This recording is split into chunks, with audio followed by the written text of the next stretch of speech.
Michael, when did you find out that you were going to start officially? And were you nervous at all going out there? I was not nervous. I felt confident in my abilities and how the coaches prepared me and the rest of the team, so I felt good in our game plan and everything. Knowing when to play, game time, Jake was getting reps this week, I was getting reps this week, and it was just be ready because you never know what's going to happen. So when it came to the decision, I was ready.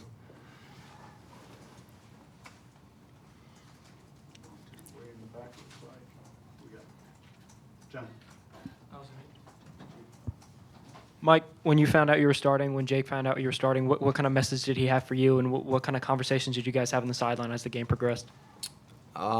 Jake just said he's going to be there for me and help me in any way he can and be the best teammate he can, and he did that exact thing. So he was helping me out with seeing reads that I might have missed on the field and stuff that was going on, and he was just helping me stay calm through it all. So, Jake really helped me through that, and he was a great teammate through it all.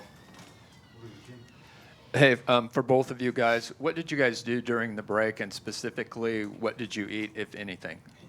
Take this one. So during the break, I took my cleats off because they were soaking wet and hung them up on the dryers. I got a new pair of socks. Mine were about 10 pounds each. And then I kind of just sat there, stretched a little bit. Didn't really eat or drink much. Wasn't really too hungry. I kind of just hung out. I just relaxed, laid back, and chilled, and then I got my homemade peanut butter sandwich. Michael, could you take us through the drive to get the field goal from Parker for the win, just what you saw in some of the plays, especially the one to Markway? Yeah. Our defense did a great job with stopping him and having Missouri have a long field goal that they made, and then we got in good position. I think it was like 30-yard line, and the plays we had, I just knew I had to get at least to the 35 to give Parker a chance, and we went down there, and stuff happened. Stuff happened right. We saw it, and we got down there, and we were lucky enough to give Parker a chance, and he hit it. For Michael, looking back at it, just the seam to Markway, what did you see specifically on that play?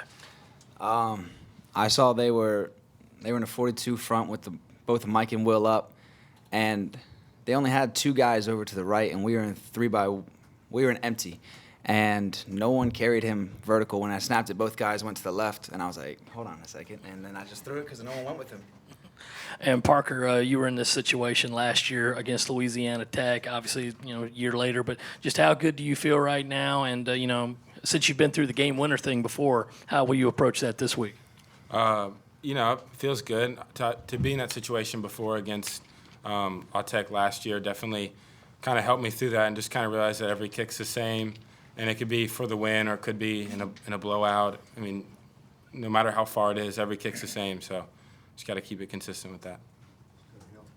Michael, when you're thinking about this game, a couple days in advance, do you have to keep yourself from getting caught up in, I'm going against Drew Lock? Some people say he's one of the best quarterbacks in the country. Or does that stuff even enter your mind since you're not actually playing against him? No, that didn't really enter my mind. I just knew that I had to focus on what my job was to help this team, and that's pretty much the only focus I had. Parker, you had a little bit of a wait to kick that field goal with the 2 timeouts, and I'm sure you were thinking about it. What was going through your mind, and how did you keep yourself calm and focused? Just kind of I would say my mind is pretty clear. Wasn't really thinking about too much, or I just kind of drank some water, kind of just waited around, did some practice swings. Just didn't want to overthink it. That's the last thing you really want to do in that situation. Just kind of just let your thoughts take over. You just got to kind of pretend like it's any other kick. And even though it's for the win, you want it to seem as smooth and natural as possible. So kind of just, keeping it simple, I guess.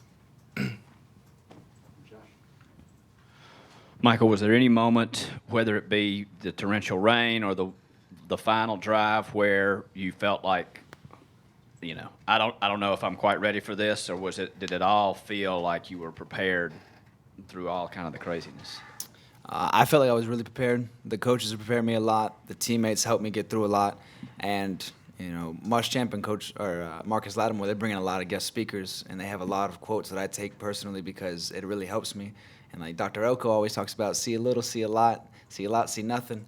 And so that really helped me because it made me really focus in on what I had to do and not the big picture and not who we were facing, not everything, the elements. So I just focused on really what was important, and that was going down on that final drive and getting the game-winning field goal for Parker. Yeah, Michael, going off of that, you just seemed pretty emotional after the win. And, I'm wondering, obviously, you're going to remember this forever because you got the win in your first career start at USC. But just talk about how crazy this was in general for you. You have to wait in 2 weather delays. Like, have you ever played in a game like this before? Just kind of where this, stacks up in the overall craziness. Last time I played a game like this was high school. It's been a real long time since I've got my opportunity to play, and it was emotional for that aspect because I've always stuck it out with South Carolina, and I loved it here, and I wanted to give this team everything I had no matter what the situations were. And things always didn't go my way, but that's all right because there's a bigger picture, and that's the team. And so when my opportunity got called, I was ready, I was confident, and I just wanted to give my team everything I got. Parker, I know that you talked earlier in the year about feeling confident in the ability to be able to place kick and kickoff in the same game. How much fresher did you feel with Alex doing the kickoffs? It was the same. It definitely eases up a little bit on my leg in pregame warmups and stuff to not have to hit as many kickoffs and not have that in the back of my head. Well, I need to be ready for kickoff immediately after this field goal. So it's nice to just have one job, but I think Alex did pretty good today. I think he hit almost all touchbacks except for maybe 1 or 2. So he did well, but if Coach Hutzler wants to send me out there next week or any other time for kickoff, I'll always be ready for that. But Michael, it seemed like you went to Brian Edwards in crucial moments on the final drive, and I think twice midway through the fourth quarter. What was it about your chemistry with him today, and what did you see from him, and why are you so comfortable going to him? Well, Brian, like all the other receivers, I'm comfortable with everybody. It's just the play we had called. The read brought me to Brian, and that's why I threw it to him. So I say chemistry-wise, I feel confident with Brian. I feel confident with all the receivers. I hope there's no trade-off with me and Jake between the chemistry, but, the reads took me to Brian, and that's why it was nothing like I chose him pre-play or whatever it may be. But no, the reads took me there.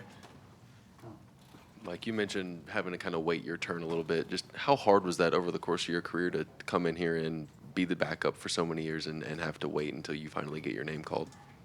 It's hard. A lot of people, they don't really figure it out. They may figure it out early, they may figure it out later, but once you realize it's bigger than you, it's bigger than what you make it about yourself, once you realize that it's about the team, it's about helping South Carolina, the university in any way you can, it's like a calming feeling. It knows that you're playing a bigger part in a bigger picture. And so that's really what's got me through. But that I really only understood that after I got my shoulder injury, which ended me out for a year. And then I finally realized it's bigger than this. So, Michael, was there any moment in the game that just you kind of said, okay, I'm doing it? It kind of sinks in that, this is happening for real? Was there a moment where it all kind of clicked in for you? Probably that very first drive when we walked out there. We got the ball like we always do at kickoff, and I just took it all in. It was kind of a surreal moment, but I knew I had to focus in on what I had to do. But that's when I realized, this is it. It's time to give it everything I got. Parker, McCann hits that 56-yarder. What was the immediate thought in your brain as that goes through? it was sort of like a realization, here we go again. I'm gonna have to get ready, to kick one, because I saw him line up for that 56, and I just thought, if he misses it, we win. If he makes it, then it's up to me. So it kind of was just like a realization, okay, I need to get ready, got to mentally prepare myself to go out there and kick one more time, because I wasn't sure if I was going to be needed again. So, it was good to see that go in, because then it, made me realize that I'm going to have a chance to go down there and kick one, because I knew Scar was going to lead the offense down. I had 100% confidence in them, and when I saw that ball to Markway, it really clicked in my head that, okay, this is real. Did you get down the student section again? Yeah, I saw my girlfriend down there, first row, and I almost ran, but all my teammates were right there, and Saturdays are for the boys, I guess. So I just kind of stay with them, and I'll see you after the game or whatever. But no, I kind of just hung around. Parker, with obviously the weather conditions, I'm sure that makes kicking to be a little bit more difficult at times.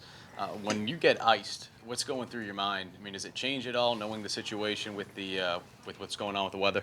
Yeah, the weather early in the game, I guess I can't remember when I did the first 2 field goals, like second or third quarter, whenever it was. It was a little bit of a factor because the snap and hold usually is a little bit off with not being able to. Ben probably can't spiral it quite as tight in the rain, and really any snapper can't. And then, I trust Danny to get it down, but the operation's always a little bit slower. So I got to take my time and realize that, it's just rain. Like, it's not some huge deal. Like, it's going to knock the ball down a little bit, might lose a couple yards, but that it's not too big of an issue. And the icing, is kind of just whatever. I mean, it's just another minute till I get to kick. It's not really, doesn't affect me. Where did you feel, if you've got in range? I mean, obviously they set you up pretty nicely, but where would you have felt comfortable? Yeah, one of our assistants came up to me before the drive started, our special teams guy, and asked me where I was comfortable. And I told him inside of 60, I think I have a good chance. That might be a bit ambitious, but I figured inside of 60, I always have a chance to get it. Outside of that is, I probably don't have the leg for that far, but I always have a little bit of a chance if I can get inside of 60.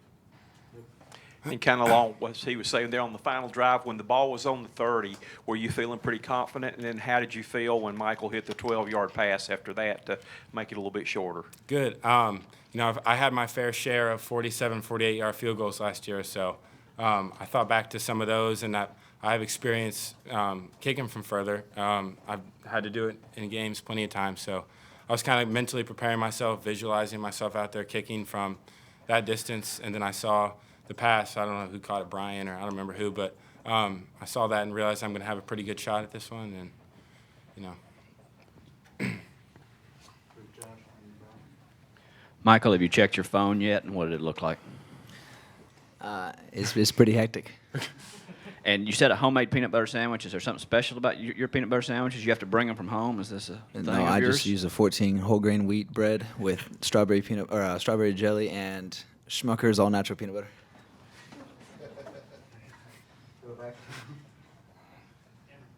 Parker, for you, just looking at this particular game winner, what does that do for you moving forward? it's a good question. It definitely gives me confidence going into next week against A&M. Got a big opponent coming. Probably going to need to make some big kicks in that one too.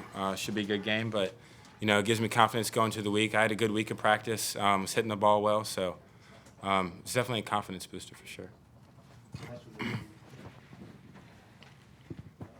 Michael, just what was the toughest part about all this? Was there anything out there, something you saw, just looks they gave you? Was there anything that was particularly tough today? The toughest part was they obviously had a week to prepare for us, and so there's going to be some stuff that we weren't ready for. And the third downs were a little more difficult because we knew what they usually run, but against us they started bringing all-out pressure, zero pressure, and it was difficult at times because we never saw that before the game. We never saw that the games before, and so when they started bringing it to us, at first it was an adjustment. We're like, hold on a second, all right, we got to see what's happening, and then after that, it wasn't much of a big deal. We knew how to pick it up and what to do with it. Let these guys go.